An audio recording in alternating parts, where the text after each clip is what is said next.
Really in the military base. Yeah. Can you remember what you want to say? Really? Yeah, I think it's fine.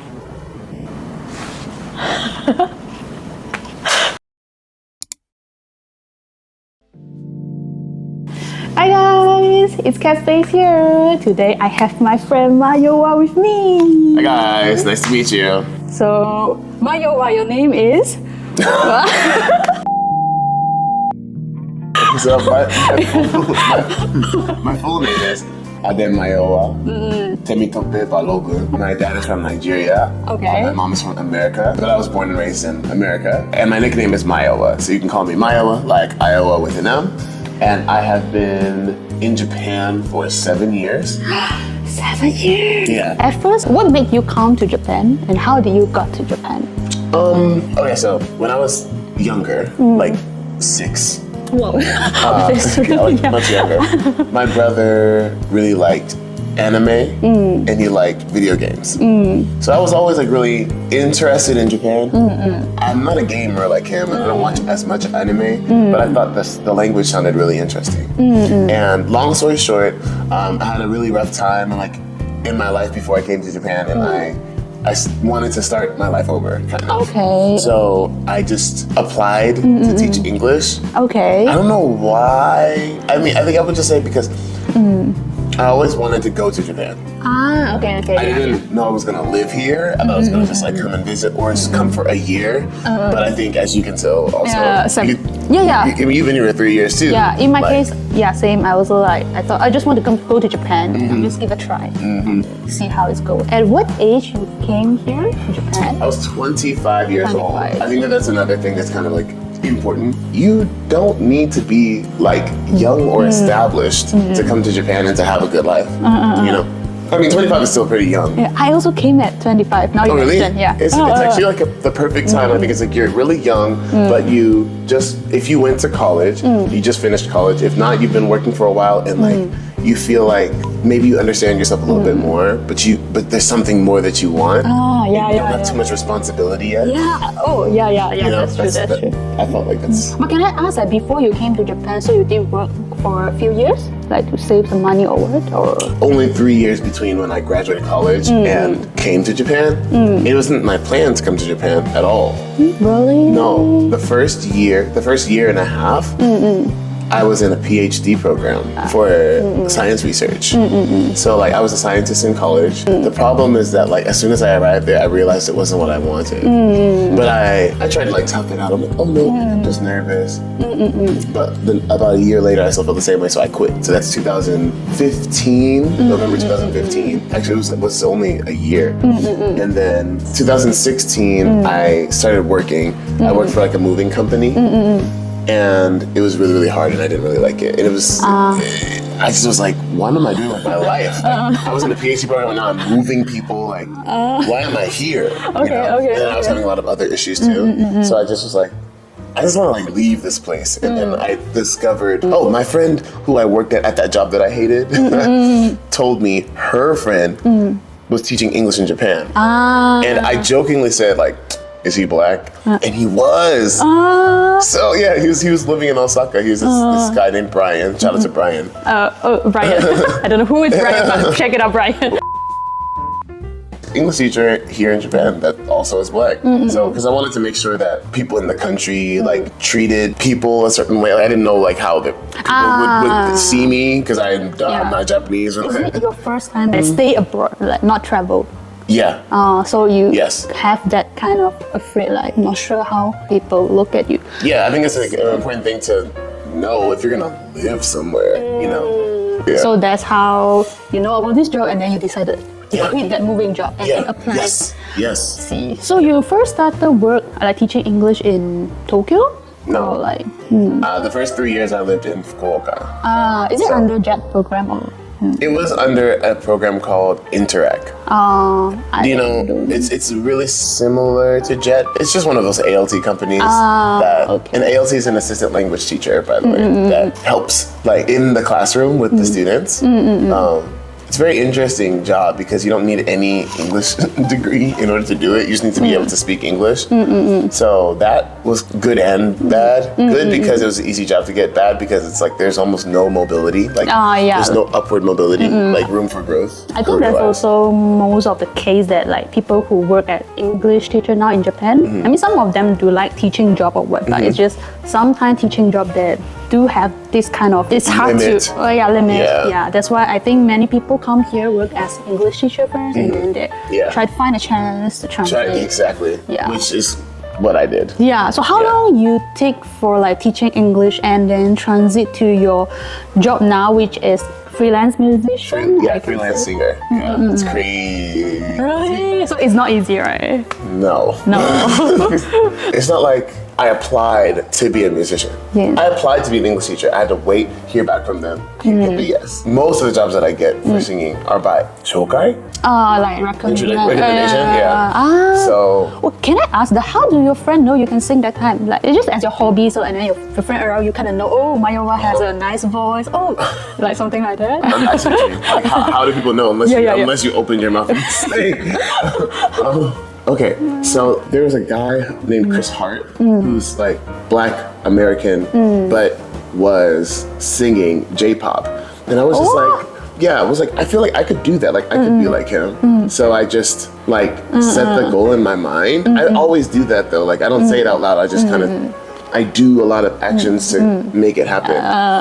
And well, two things happened. One, I came to Tokyo. My Japanese family from Fukuoka was here, and they had a family friend that was like in the music industry, and he heard me sing, and uploaded a video of me singing, and then they were like, "We need to debut this person." Like, so that was how the talks started of an agency, and then within 10 days, I was on my way back home, and at the airport, I ran into You wa何しに日本へ, which is like this TV show that's like, why are you in Japan?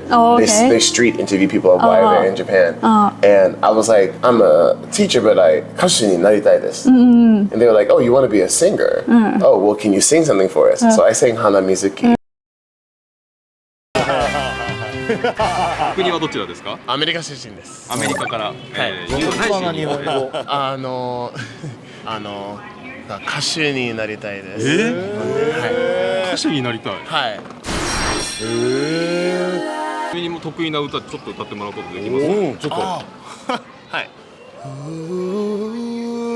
すべに色の可愛い君のね、君と好きな人が100年続きますように。うまい。うまい。ありがとうございます。ミニライブになりました。もうなんかやってんの。Those two things happening at the same time, like changed everything. Like I became a trend on Twitter because of the show, and because of that, there's a lot of people in Japan who now know who I am. Like I think that episode is kind of like a core memory for a lot of people.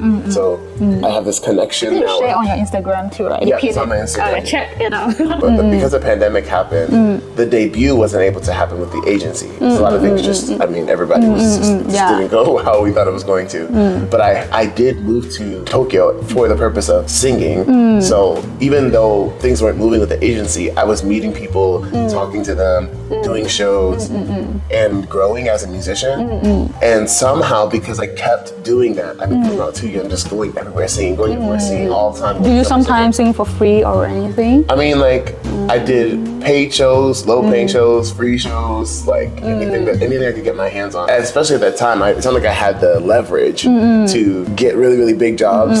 But it's kind of like a snowball effect. Like, once you get a really good job, it's easier to get more. Yeah. Because one person that works at another company sees that you sang for this company. They're like, oh, do you want to sing for us? And it happens like this. And I always think the music industry in any other country, it's small. Always, so it really is. Yeah. Like, and if you do good in your job, you have a good personality, good character. Yeah. That's honestly like the best thing. If I could give any advice, it's like you have to try really hard. You have to put yourself out there. You have to understand how to treat people, how to be kind, know when to speak up for yourself, and also how to be poised, composed, to not gossip, because people gossip. They talk about each other, but like, at least for me, I never cross-talk. If someone talks to me about something, maybe they're just having a bad day and they just want to talk about it, but I'm not gonna go and be like, you know, that person said. That's just. I see. Yeah. I keep it clean. Stay in gratitude. Do what you have to do. Be professional. Be good at what you do. That's the thing. That's the reason why I think I keep getting introduced jobs. Is I want to make it easy for them to decide you're the person that I want. Like they're like, oh, it should be because he's reliable and he's good. Like I know if I call Mayowa, he's gonna do the job and he's gonna do it right. That's what I just want them to think. So yeah. So you quit your English job and then you moved to Tokyo. I quit my English job and I moved to Tokyo to debut, but then the pandemic. the pandemic happened, so I went back to teaching English. Oh really? Oh, I see.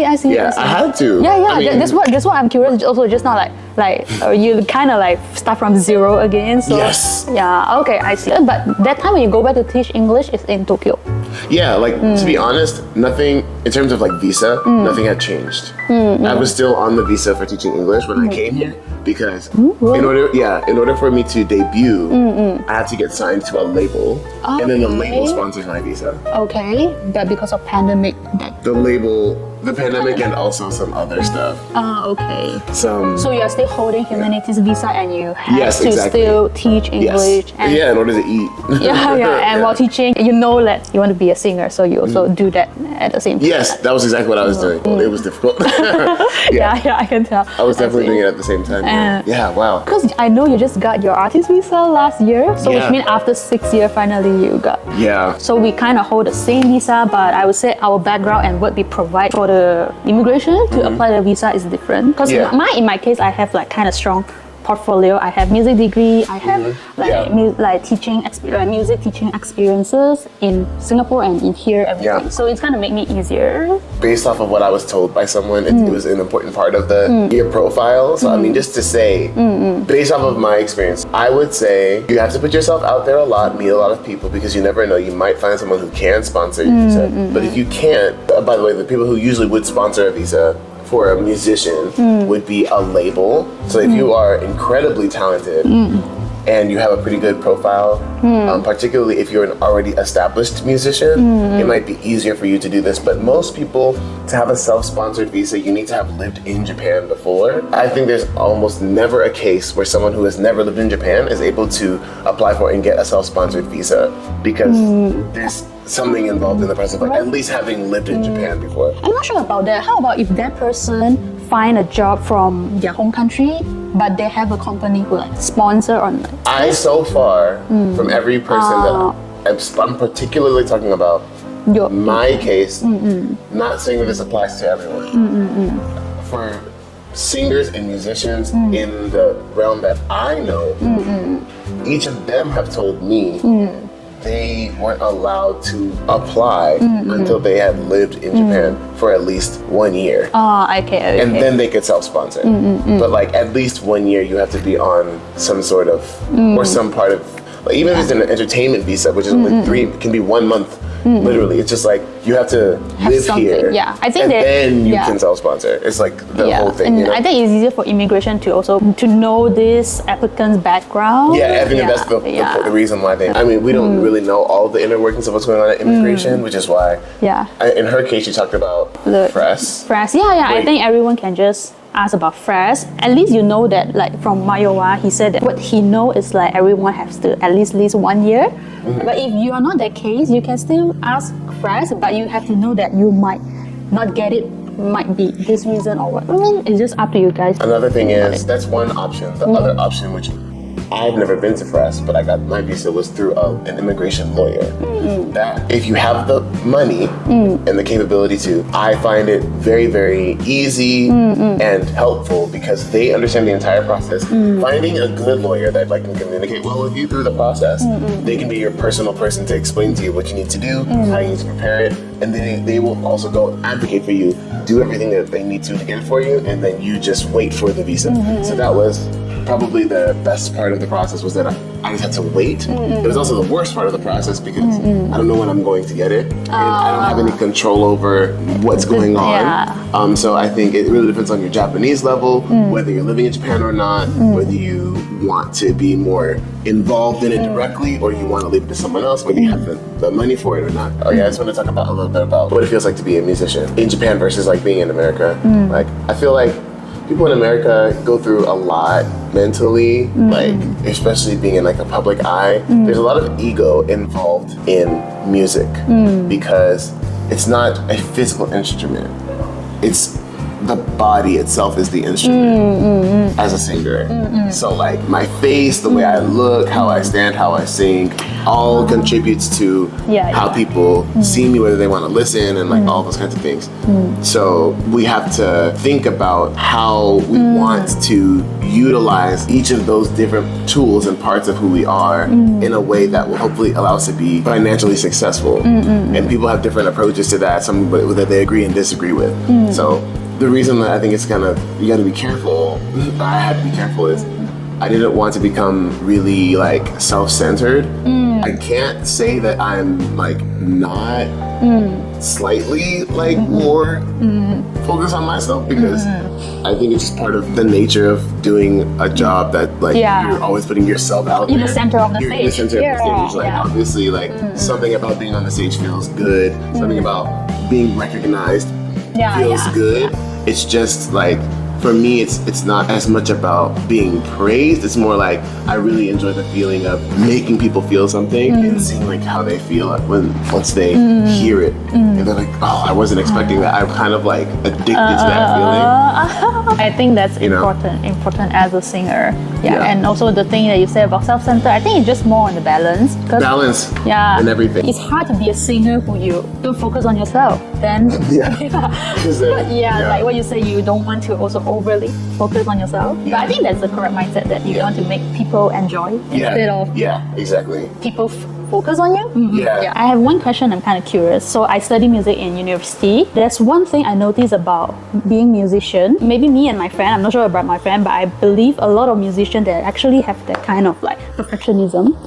So when they couldn't handle it well, it actually make them feel more stressful. I'm not sure, is it about classical music or non-classical music? Because classical music is like you have to play every note correct. Like this part you have to really show it how the composer want to show it. So maybe it's kind of lack on flexibility compared to non-classical music. But what I want to ask is like, what do you think about on yourself of your perfectionism? Like for example, you want to sing this song, but it's just hard for you to hit that note, or maybe this phrase you always couldn't sing it well. Aren't you worried about like when you couldn't perform the best of yourself? I think that the times that I feel like that are when I have to do something new that I'm a little bit uncomfortable with, or that's outside of like my genre, or like something that's very high pressure. Like I was on a televised karaoke competition. Like that was a little bit intense. So I was on one of those, and it's like you have to sing a note exactly where the pitch is correct.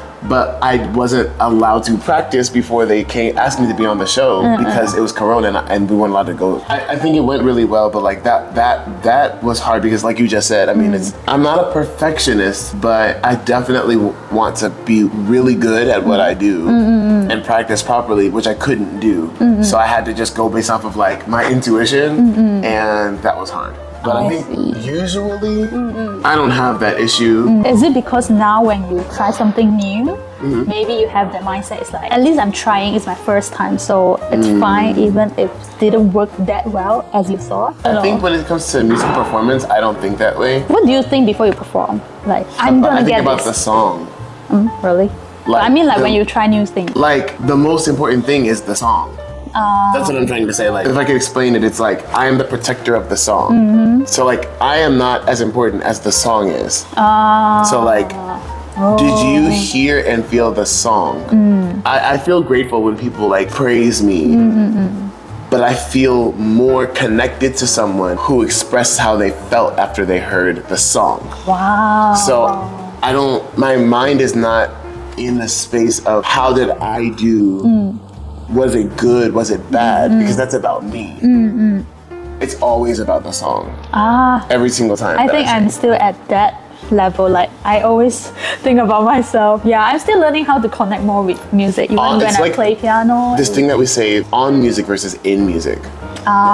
Wait, which one is on? I'm on music. On music is, well, I can't say that because I haven't seen it before. But you might be just feeling nervous maybe. But like in music means like Zone you're into so the zone. absorbed within it. It's undeniable the message of the song. Like, because once I bring my nervousness or how I look into it, people are looking at that, not the song. Does that make sense? It expresses how much I really love music. It's not about me. Like, I don't need to be on stage. I don't need to be the biggest singer. I don't. You can be in your toilet. or like just, I mean, it's just me by myself at home using like the machine, and like I like to hear the sounds, but then also making stuff that just sounds good, and I'll listen to it over and over, and I just love music itself. It's like I think it's just inside you, you know. Yeah, it's just born with it. Okay, that's the thing I haven't really experienced now, even though I do music. You've never experienced being in music ever? Okay, to be honest, I think maybe like not more than 5 times in my whole life. Okay, but so in those times, but you were lost in the music, like it was so. Yeah. Okay. Yeah, but I'm still practicing it whenever I play a song now. And very like ironic. I feel so much stress when I was studying music in university, and after I graduated, then only I started to learn like really how to connect with music. How am I doing the music? I am completely understanding of the fact that perfection is not a thing, because I could do it absolutely perfectly, but like, I don't know, there's something about that doesn't sound right to me, because someone else could do it perfectly but different than how I did it, and it will sound better, meaning which one is perfect? Like, yeah. Both of them played the piece exactly perfectly, but this person put more breath into like certain areas. This person put more like power, and you felt them both, but in different ways. So which one was correct? The answer is like neither one. So there is no perfection. I'm intuitively understand that. So it's like that's true. I try to work towards that area. I think the perfect is defined by yourself then. If you are satisfied with it. Exactly. I mean, I think it motivates. I learned one of my best friends that's Japanese. It motivates him to feel imperfect. Now I'm like learning this these years. Yeah. I feel like if he was me, he'd probably be way more ahead in terms of certain skills, because he's like, I'm not perfect. I gotta do this. But for me, I'm more like following my feeling. I'm always still improving though. Like, it's not like I don't study. I'm not trying to get better.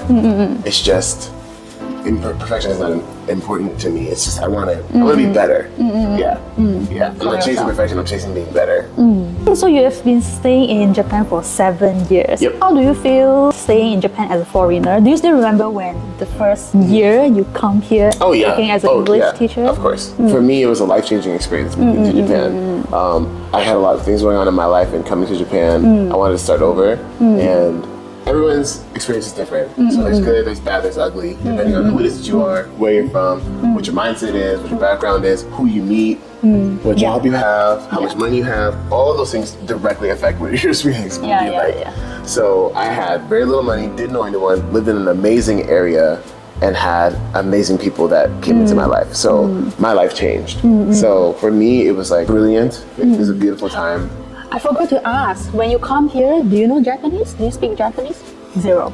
So how do you learn Japanese? Conversation With your Japanese family? Yep. So they taught me like everything. It's like oishii.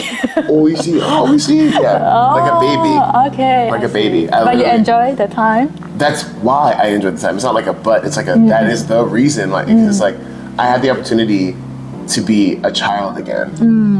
And it's also the sense of satisfaction, like, oh, I learned new word today. I learned new word today. I mean, it's impossible for me to ever be able to express what that first 3 years of my life was like when I was in the countryside, and it was just me and this family and everything that I learned like in this little bubble where it's like they were like raising me like their own child. So you kind of met a very good family too, right? Oh. We're going to Hawaii together in August. We went to the UK and France together last year. Wow, okay. Like we're always... And now you can speak And I fluently in Japanese. that's why I took them, because I can Yeah. translate now. So, Yeah, okay. if anything, I'm like, I'm glad that I was able to do that for Yeah, But we just love spending yeah. time together as well. So I'm glad that both things worked out like that. Yeah. So then, after you move from Fukuoka to Tokyo, do you get any like shock when you move to Tokyo? What? No, it's like, People spoke Japanese totally differently. oh really? That was the first shock I had, because like I would say like I don't know if you've heard like the dialect in Fukuoka, but like instead of like iru, they say oru, things like that. So like Fukuoka is considered inaka, right? yeah. No, the city where I lived in Fukuoka was considered inaka. Are you like kind of only black in the inaka Yeah. side? Do you get like weird, or they just treat you as like normal people, like, and then when they heard you can speak a bit of Japanese, then it's fine. Everyone's Fine. experience is totally different, but mine was like that. Like I was very much treated like Mayowa. To be honest, I had lost myself, and I didn't really know who I was when I first came to Japan. But I had that too. But when I met everyone there, the way that they treated me and talked about me, I started to see Mayowa. It's not like I'm any one thing. It's like the way I treat people, the things that I like to do, the way that I that's talk. Mayowa. Those are the things that make you who you are. All the experiences that I had that just really helped me understand who I am. So to this day, Fukuoka feels the most like home out of any place on earth. While I'm driving my car to go to work at the other school that's on the other side of the city, it was just so healing. Every day, the sun, in the clouds, and the mountains. I'm just like, someone else, I don't know, maybe they would not like that. But for me, I'm like, this is all that I need. Like being grateful, the gratitude. Yeah, maybe that's what helped. It must have been that. I mean, I was just like, I couldn't. Because I'm believe. also kind of this kind of person, so Really? I kind of relate to what you are saying. Wow, the mountains are so beautiful. I'm just driving. I mean, if the person is, if the person, he or she is not that kind of like person with gratitude, he wouldn't really appreciate all these tiny things. So I think mindset or like, also affect a lot. Yeah, it affects a lot. So both of us actually know each other in sharehouse here. How do you think about living a life in sharehouse? So, when Corona happened, I was living in an apartment by myself that my agency got me. And after living there for a year and a half through the pandemic, it was very depressing. So I was like, I really want to be around other people, because I was just isolated all the time. I think I heard from people who were like, It makes you crazy. Yeah. Like a year of just being by yourself, that's weird, dude.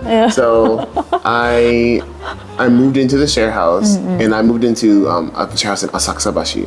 oh, this is not your first share house. This is your second? So I lived there for a couple of years, and I really liked it. I met a lot of amazing friends, but I felt like I didn't have what I was looking for, and if I didn't get that, then I think I wanted to leave. I personally really like this bigger one. I don't really have any complaints about living. But sometimes people just talk about like, you kind of get exhausted when you stay at the share house, like if you have to social with people. Or you don't mind social with people. Everyone is different. Well, so so I think some people can get exhausted from feeling like they need to spend a lot of time around a lot of people. I am not super young and I'm not super old, so I have a lot of experience socially, and I am a pretty social person, so I know how to balance myself.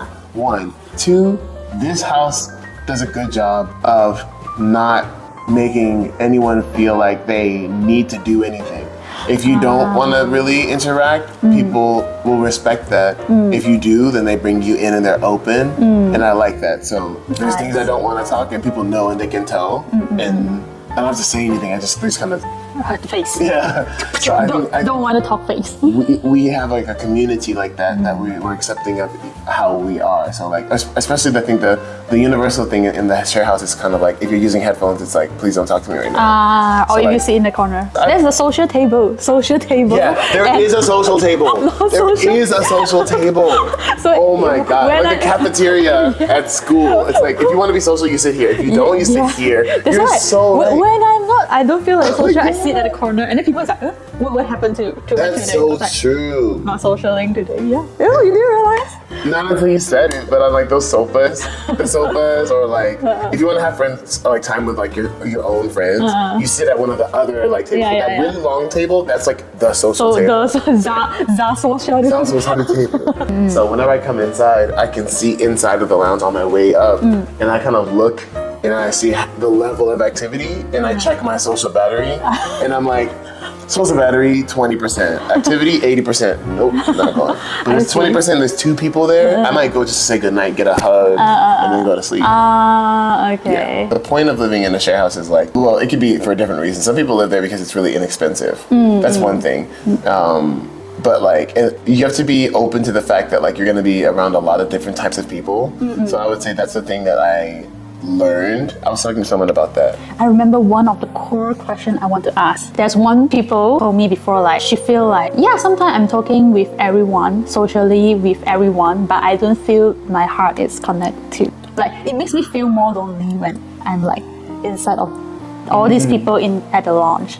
Do you feel that way sometimes? No, because I'm not her. But I can relate what she's saying. Yeah. Well, I can understand what she's saying too, and I can understand that feeling. I felt that feeling before in my life, but like I said, I know myself, so I know how to connect to people, and I know what situation that works in. Just because there's more people doesn't mean it's going to be more fun. This is like kind of how I feel. So like, there's 20 people in the room. I can't talk to all of them at the same time. My best and favorite thing is 4 people. Yeah. Because we can talk 2 at a time. Or like one person talking and 3 people listen. Like, so I know that about myself. So I think somehow everyone else knows that too. So I don't know. I'm very like protective of myself. You know your boundaries well. I know my boundaries and you make it clear to others. Yes. I think that's very important if you From the stay in a beginning. share house. Yeah. I get what you say. Yeah. So lastly, so you know where am I from? Malaysia. Yeah. Do you know anything about Malaysia? I went to Malaysia one time with a juku. Juku? Yeah. Why did you choose Malaysia? I used to work at a juku, and the president of the juku has like a connection with like a sister company that does like engineering and things. And the kids, they're learning about science, so they brought them to this like really beautiful like science center. Yeah, like so we took the kids there and they did some like science experiments, like made robots and things like that. So I was a chaperone for that. So my role was not touring or like going to see Malaysia, so I didn't really learn too much. We went for one night, we went just to take a picture in front of those like the towers. The Twin Tower. But we didn't really, and I went inside of like one shopping center, like a mall, and like went kind of bought some food and some Indomie noodles and things like that. Okay, Indomie noodles from Indonesia. Even we are back in America. Have you heard about Malaysia before? I mean, I've heard of the country, but I don't know anything about it at all. Other than like, I think the thing that I learned that was the most surprising was how Islamic it is. Oh yeah. I just didn't know that. Yeah, I just simply didn't know. So I got to go into a mosque for the first time, and I've never. When you traveled to Malaysia that time. And I had never ever been in that type of a space before. I haven't been to any mosque. It was very like. Yeah, but I want to. Very interesting, but that was like the biggest, like I guess, shock. I've never been in a country that was largely Islamic before. So that was kind of very interesting for me. During the time when you visit, then you know like Malaysia is a country with different races, multiracial country. Do you realize about it? A little bit. I have friends who are Japanese who were raised like in Malaysia. I guess I did see a few different people. I was only there for like one day, so Only there one day. I mean, it was I was there to chaperone an event, so like it wasn't like I was there on vacation for Not like a week? days.